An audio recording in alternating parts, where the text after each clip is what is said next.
ತಾತ ಟೈಮ್ ಸರಿಯಾಗಿ ಮಾತ್ರೆಗಳನ್ನ ತಗೋಬೇಕು, ಗೊತ್ತಾಯ್ತಾ? ಲಕ್ಷ್ಮಿ, ಈಗಷ್ಟೇ ಅವ್ರು ಮಾತ್ರೆ ತಗೊಂಡ್ರಲ್ಲ, ನೀನು ಕೊಟ್ಟು ಕಳ್ಸಿದ್ಯಲ್ಲ, ಯಾರೋ ತಂದು ಕೊಟ್ರು. ಕೊಟ್ಟು ಹೋದ್ರಾ? ಯಾರು ಕೊಟ್ಟು ಹೋದ್ರು ಅಜ್ಜಿ? ಸರೋಜ, ಗೀರಿ ಕಳಿಸಿರ್ಬೇಕು ಕಣೆ. ಲಕ್ಷ್ಮಿ, ನಾನು ಮಾತ್ರೆ ತಗೊಂಡಾಯ್ತು, ನೀನು ಹೊರಡಮ್ಮ.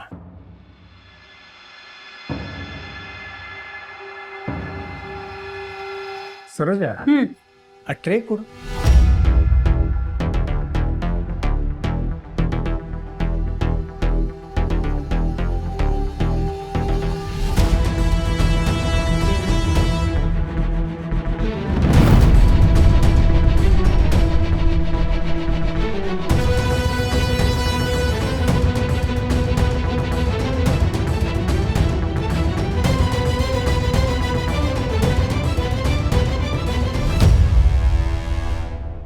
ಸರೋಜ, ಗೊಂಬೆ ಕಾಲ್ ಮಾಡು. ಹಾಂ ಸರಿ.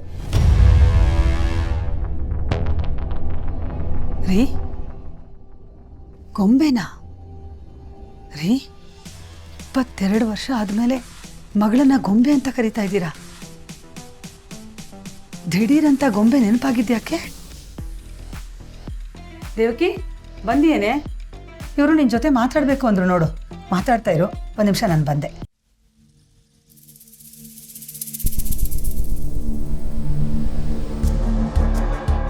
ದೇವಕಿಗೆ JS ವಿಷಯ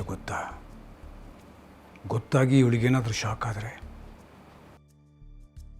ಈ ರೆಸಾರ್ಟ್ನಲ್ಲಿ ಜೈ ಇದ್ದಾನೆ ಅಂತ ಗೊತ್ತಾದ್ರೆ ಇವ್ರಿಗೇನಾದರೂ ಶಾಕ್ ಆಗುತ್ತಾ? ನಾನು ಮಾತ್ರೆ ಎಲ್ಲ ತಗೊಂಡಿದ್ದೀನಿ, ಯಾವುದ್ರ ಬಗ್ಗೆನೂ ತಲೆ ಕೆಡಿಸ್ಕೋಬೇಡ. ಕೆಲವೊಂದು ಸಲ ತಲೆ ಕೆಡಿಸ್ಕೊಳ್ದೇ ಇದ್ರೂ ಕೆಲವು ಸಂಗತಿಗಳು ತಲೆ ಕೆಡಿಸೋ ಹಾಗೆ ಮಾಡುತ್ತೆ. ಪ್ರತ್ಯಕ್ಷ ಕಂಡ್ರೂ ಪ್ರಮಾಣಿಸಿ ನೋಡಬೇಕು, ಕಂಡಿದ್ದನ್ನೆಲ್ಲ ನಂಬಕ್ಕೆ ಹೋಗಬಾರ್ದು. ಎದುರಿಗಿರೋದೇ ಸುಳ್ಳು ಅನ್ನೋದಾದರೆ ಬೇರೆ ಏನು ನಂಬೋದು? ಆ ಜೈ ಏನಪ್ಪ, ಅಪ್ಪ ಮಗಳು ಇಬ್ಬರು ಏನೋ ಮಾತಾಡ್ತಿದ್ದೀರಿ? ಏನಿಲ್ಲ. ಅದೇ ಮಾತ್ರೆ ಟೈಮ್ ತಗೊಳ್ಳಿ, ಸ್ಟ್ರೆಸ್ ಮಾಡ್ಕೋಬೇಡಿ, ಚಿಂತೆ ಮಾಡಬೇಡಿ, ಅದೇ ಮಾತು ಕೇಳಿ ಕೇಳಿ ಸಾಕಾಗೋಯ್ತು.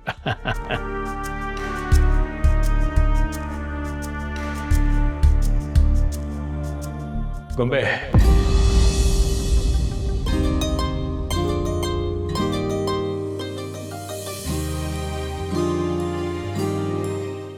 ಹುಷಾರು.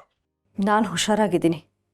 ನಿಮಗಿಲ್ಲೇನಾದರೂ ಅನ್ಕಂಫರ್ಟೇಬಲ್ ಅನಿಸಿದ್ರೆ ಹೇಳಿ, ಮನೆಗೆ ಹೊರಡೋ ವ್ಯವಸ್ಥೆ ಮಾಡಿಸ್ತೀನಿ. ನನಗೇನು ತೊಂದರೆ ಇಲ್ಲ.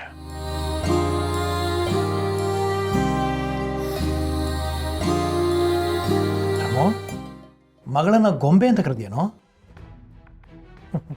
ನೋಡು, ಮಕ್ಕಳಿಗೆ ಎಷ್ಟೇ ವಯಸ್ಸಾದರೂ ಅವ್ರು ನಮ್ಮ ಪಾಲಿಗೆ ಯಾವಾಗಲೂ ಗೊಂಬೆಗಳೇ. ನೀನು ಹೇಳೋದು ನಿಜಾನ? ಹೆಣ್ಮಕ್ಳು ಮಣ್ಣಿನ ಗೊಂಬೆಗಳ ಹಾಗೆ ಕಣೋ. ನೆಲಕ್ಕೆ ಬಿದ್ದರೆ ಒಡೆಯುತ್ತೆ, ನೀರಿಗೆ ಬಿದ್ದರೆ ಕರಗುತ್ತೆ. ಹುಷಾರಾಗಿ ನೋಡ್ಕೊಂಡು.